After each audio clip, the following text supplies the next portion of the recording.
Hey, Mr. and Mrs. Warnicki, Scott here with Lethbridge Toyota.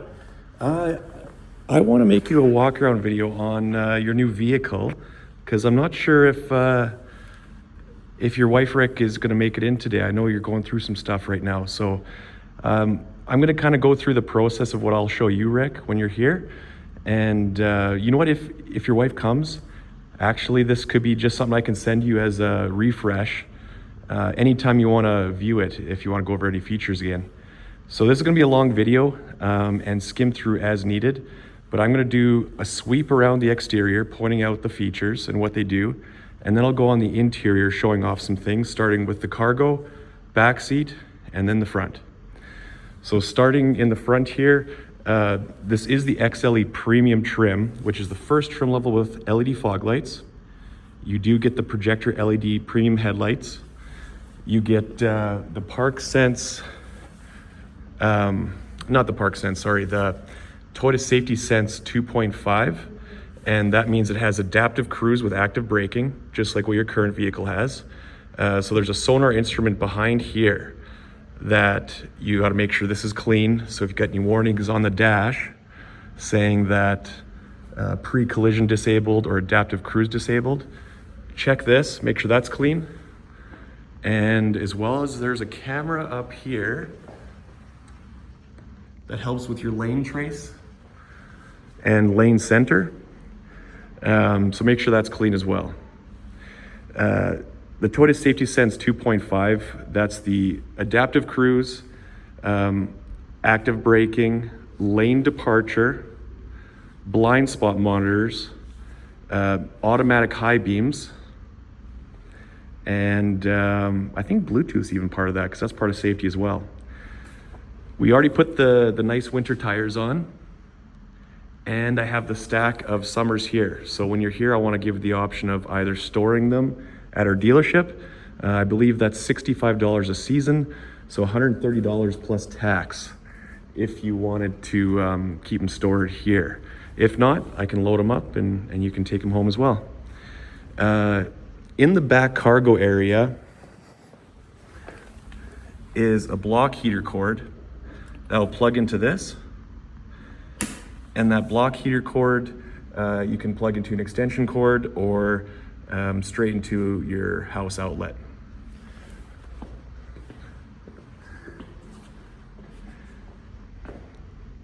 Love this color. Ruby flare pearl. Gorgeous, gorgeous, especially in the sun. I can even see a bit of the flake right now. You can see in the video here. But when the sun hits it, it's beautiful. I hope you guys will be very happy with this. So the key fobs, 2 of the door handles have keyless entry. So the passenger door on this side and the driver door on the front have these little ribbed parts here. I believe your current vehicle has that as well. But that is what you use to lock the vehicle. And to unlock the vehicle is a sensor behind the handle. So don't touch both sensors at the same time. Make sure they're separate, but put your hand behind the handle to unlock it. If you were to leave your keys in the vehicle and go to lock it, just listen for this.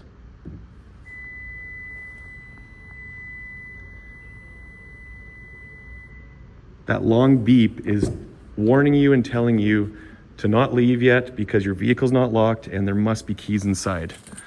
So grab your keys. Ooh. And then it's ready to lock. Yeah. The key fob does have remote start on it. So when you get here, I'm gonna have to activate your vehicle with your phone, downloading a Toyota phone app that will initialize the system. It gives you 3-year free trial for a remote start off your phone app. The benefit of that is unlimited range for starting it, as long as the vehicle and phone is within cell tower range. After that, after it's initialized, you don't have to use the phone app. You can use it right from the key fob. All you have to do is triple tap the lock button and hold on the third. and then you'll see the lights respond. So I'm gonna give that a try now. 1, 2, 3, hold, hold, hold, hold. Either, I know it's a little picky on speed, but either it's not initialized yet because I need to pair up your phone app, or I didn't do the right speed. Let's try again. 1, 2, 3, hold, hold, hold, hold. Nope, didn't work there. Okay, so we'll have to initialize it, and then that's what you do to start the vehicle. Your vehicle also has a power lift gate that you can open from the key fob. So you just hold that down until it opens. I haven't met your wife yet, so I don't know how tall she is, but I can set this height so that it only opens so far to make it make this close button reachable for anyone that can't reach at this height. So I can set that and tell you how to do that when you get here. In the back, we have the carpet mats that are embroidered with RAV4. You also get the rubber slush mats that we've already installed in the vehicle in the first and second row. You get a tonneau cover, which is stowable on board on the vehicle. You just open up this. You can see the slot there all the way across to there. So it just goes under this where the spare tire is. You can see down here is your locking lug key. Don't lose that. That's why we keep it back here in that little slot so it doesn't roll around. It's always in the one spot there. That'll be needed to take off your wheels if you ever had to change your tire, or when it's time for spring to put on your summer tires. This is a front license plate bracket.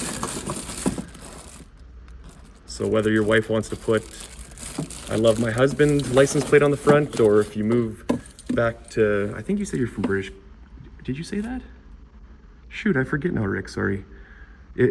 Well, if you move to BC and need a front license plate for that, then you'll need that to screw to the front bumper. All your tools are back here, your jack, and a full diameter spare tire. It is a temporary tire, so it's skinnier than normal, but it's a full diameter tire, so you're not going to sit slanted by putting that on. Here's your block heater cord, back here as well.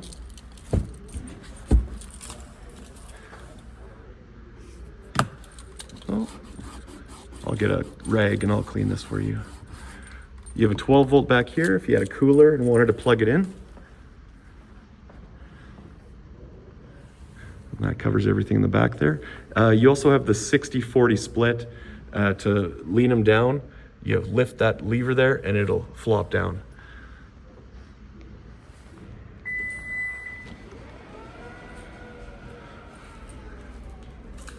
Okay, gas tank is on the driver's side, and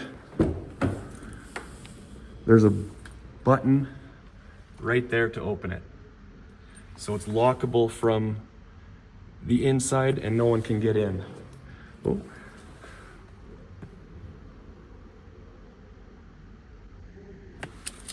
Oh, maybe I have to unlock it. Let's try. There we go. So I just had to hit unlock again to get that to work. Just regular fuel.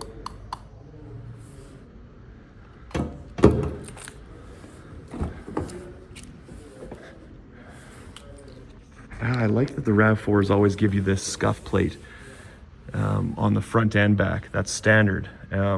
Having that protects from getting in and out. Sometimes people's feet will wear the paint down, so I like that extra touch a lot. And especially this extra plastic piece. And actually, let me go back here. You can see there's no painted surface on the rear bumper here. The amount of times people grab duffel bags or golf clubs and slide them on the rear painted bumper and scratches it, that is extremely common. Power windows, of course. Center console with cup holders. USB-C plugs if you have passengers with you that need to plug a device. Oh wow, I'll get a rag for that. Oh, there we go. It looks so clean in person, and my phone's picking up everything, which is a good thing. I'm doing a little quality check here for you. Okay, so the passenger seat is mechanical, so it's not a power passenger seat. You have to use the bar underneath, or there'll be a pull lever for tilting back and forth. But the driver's seat is power, and it's also memory. This is an 8-way power seat, so you see you pull down, you pull up, that'll lift up and down the rear portion, pull up, pull down for the front portion, slide forward, slide back, and then same for the backrest. Rick's quite tall, so maybe I should give you a little room to get in. And you have 2-way lumbar adjustment, so that'll pump up the lower back portion. You can kind of see it inflating there, depending on what's comfortable for you. When you get everything set, including your mirrors and your radio preset and your seat, then you can hit set and 1. As soon as you do that, so you go set 1, or if your wife has bumped you down to second priority, which is very common, especially in my household, you can go set 2. So we can set that when you get here. This will lock out the rear windows if you have kids like mine that always play with the buttons. This will set your mirror, rock it over to right or left, and then set as needed. All the windows are automatic, I believe. You know what? I should double check that. You know what? Maybe just the driver. I'll find that out actually. The buttons down here, this is for your gauge brightness. So just scroll as needed to change how bright or dim your gauges are. Automatic high beams with that on, and then you put your high beams on, you'll have, for oncoming traffic, it'll automatically give oncoming traffic the courtesy low beam. This is a heated pad under the windshield wiper blades. So when that's on, and if you were to remote start your vehicle, that's gonna help accelerate the time it takes to melt all the ice off your blades here. So that's just a heating pad under your wipers right there. Heated steering wheel, power lift gate, automatic headlights, fog lights off, on.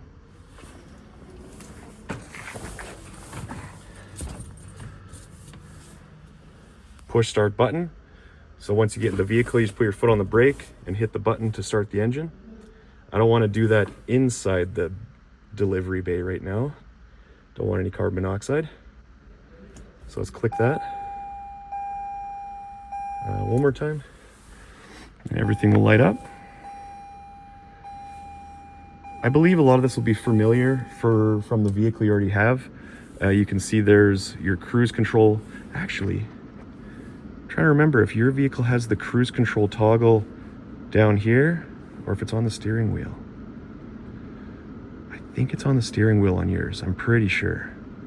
So you touch this and set at the speed you're doing your cruise control. You can see the whole dash is lit up because I don't have the engine running, but that top left icon is what's showing you for the cruise control. If I turned it off and held down this button, hold it down, hold it down, hold it down, you can see it switched. That is regular constant speed cruise control. So this will not self-adjust your speed to the guy in front of you. So this is operating as a normal old style cruise control right now. So I'll go back to adaptive. This button here will change the distance of travel to the vehicle in front of you. The vehicle's not running right now. Here, let's see if... Yeah, it won't give me my bars. But when you cycle through here, it'll change your distance of travel to the vehicle in front of you in 3 stages: 30 meters, 40 meters, and 50 meters. So by default, it's set to 50 meters, and you can close the gap as needed. Oh, my hands are shaking, sorry. This here will turn on your lane trace assist, steering assist active. So lane trace assist is one feature. Active steering assist is a sub feature of that you can turn on or off inside deep in the menu. I'll show you where to do that. To change it if you want the lane departure to be an active system and drive you back to the road by itself, or you can turn off the active steering so that it's just audible. If you veer off to the ditch, it'll just beep at you to wake you up. So depending on how you want your safety feature set up, totally up to you. I can help you with that as well. This will cycle through all the features in the gauge cluster. You can see the menus at the bottom. The leaf is for eco-related instruments to help you achieve better fuel economy. Of course, it's not showing the best fuel economy yet because it has spent time idling, and actually doesn't have a lot of data in it to tell it what it's achieving for fuel economy. So once you start driving, then that will start to go down in fuel economy, like the fuel economy will improve. And you can see I'm going up and down through that menu for the sub menus. Going right, that's the safety stuff. I'll turn off the cruise and I'll turn off the lane departure. You can see everything's off. On, will turn it on. Off, turns everything off. There's no there's sub menus. There's a compass. Oh, nice. Radio, vehicle information like trip, distance, and your hybrid powertrain monitor. So as you're driving, that will light up and give you a little light show showing what's working at what time. Settings, this is very important to go through because if I were to highlight one of these safety features, you can see at the bottom of the screen, hold OK to get a detail of that setting. So lane trace assist, lane center is off. So if I turn that on, now it's going to have the active steering component to it. So I can ask you if you want it on or off. That's up to you. Sensitivity, I like to leave it in middle. If you want the vehicle to take over more control, you can up the sensitivity, and now the vehicle's gonna act more so actively help you to keep you at the center of the road there. Sway warning, the vehicle will detect if you're all over the road, and it will put a warning on the dash saying take a coffee break. So these are all tools you can use to help you on road trips and keep you safe. The dash keeps coming up because so that door open warning keeps coming up, and I just keep hitting back. So I close the door now, so that shouldn't come up anymore. Oh, and the vehicle's not running, so that warning might not come up either. Or that warning might keep coming up as well. Yep, it does. PCS is pre-collision safety. So I'll hold OK to go into there. You can turn it on or off if you want the vehicle to brake for you if an obstacle comes in front of you. Someone runs a red light, moose runs on the road, anything like that that is put in your way. Sensitivity I like to leave in the middle because my wife's vehicle was set to high, and we would pull into our garage very, very tight against the wall, and it would sense the wall on her left and hit the brakes. So it was too sensitive. I had to readjust that so it wouldn't detect the garage wall. Blind spot monitors. You'll see that BSM light here. I believe it stays on all the time. Actually, the only time I can maybe see it go off is if you turned this off, or in the rear bumper down there. In the rear bumper, there's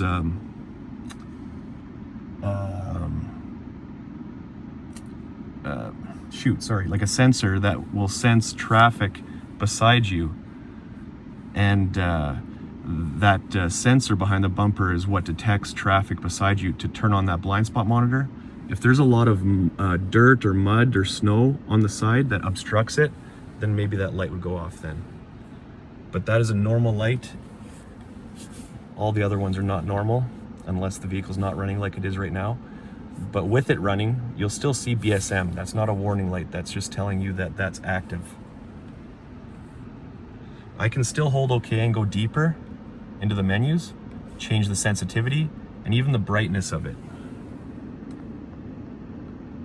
There's not a huge difference in brightness. So I'll maybe put it at the highest for you. Rear cross traffic alert. So that uses the blind spot monitors. If you were to back out of a tight parking space and you can't see past the vehicle next to you, that will detect traffic coming down the aisle that you're parked on, if that makes sense. If you're in a Walmart parking lot and you can't see past the vehicle parked next to you on either side, the blind spot monitors will illuminate to tell you if traffic's coming down the aisle. So that's what RCTA is, rear cross traffic alert, on. And there's no setting submenu within there, so holding OK doesn't do anything. Vehicle settings, I believe that is, oh, there we go, power back door. Opening adjustment. So there we go, that's where you set the back door. Volume, so when you open the door, it'll go beep to warn people that the door is opening so you don't hit your head on it. You can change the volume of that. System settings, on, off. If you don't want the power back door on, you can turn it off and just keep it mechanical. Rear seat reminder. So when you leave the vehicle, here, look, no, I won't turn off the vehicle right now. When you leave the vehicle and if you turn it off, you'll see somewhere, I believe in this left area or in the middle, you'll see 3 passengers sitting in a seat in red and say check rear seat. That warning is just telling people in general there's no weight sensors, there's no triggers or nothing that would sense weight in the back. Just like the driver and passenger seat has weight sensors in it, so if you don't have your seatbelt put on, it'll ding at you. There is no sensors in the back seat, so that rear seat reminder is just gonna come on every time just to remind you. If you don't want that, you can turn it off right there. You know what? I'll leave it off. I'll leave it off. Then you have less lights coming on. But at least you have record in this video showing you it. Scheduled maintenance, that's for the technicians. Gauge settings, hold OK. You can change languages, units from, that's where if you went to the States, there, miles per hour, kilometers per hour. So you can't change individual units, you can't change your odometer different than your speed. It's just either US or miles or kilometers. So you just have to change them as a group. Meter type, so you can have that gauge there, or you can just clean it up and that's it. All you'll see and be focused on is the digital speed readout. It's not a big number, but that's less going on, and you have that digital speed readout if you prefer that.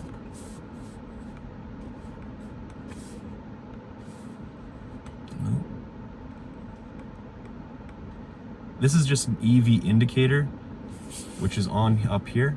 That means that when you're achieving good fuel economy, your driving habits are promoting good fuel economy, that EV indicator will turn on saying you're driving proper, and you're achieving the best fuel economy, well, within a range. You're achieving optimal fuel economy. It's just another little tool to help you save fuel, so you're consciously aware of your driving habits type thing. If that went off, I'd be like, oh shoot, am I too hard on the accelerator? Maybe I should ease up a bit to get that light back on, and then you're back in the range of saving fuel, if that makes sense. So I'll leave that on. Down, this just changes, I think, what's displayed. Hybrid system, fuel economy. So in the gauges, these are these sub-menus. When you go left and right, this just changes what you want displayed in your gauge cluster here. Pop-up messages, do you want turn-by-turn navigation, turn left in 500 meters type thing? Do you want that displayed in the gauge cluster? You can turn that on. You want phone calls displayed in the center here when someone calls so you can see who's calling? Do you want audio operations, like when you turn up the volume, to be displayed in here? So all that's active right now. It'll just display all the pop-ups. You can turn off everything if you want it less distracting and just have the gauge. MID is the oh shoot, what is it? Media instrument display? Media information display? Something like that. Anyway, someone's calling me right now. I hope this video helps. That's a lot of the technical stuff. I can go over the rest of it when you get here. Please always call me if you have any questions. Climate, heated seats, and I'll go over this with you when you get here. No garage door opener, SOS, our version of OnStar, sunroof. I have your manual book in here, as well as my business card. Please call me if you have any questions. Yeah, someone's calling me. I gotta go. Sorry, guys.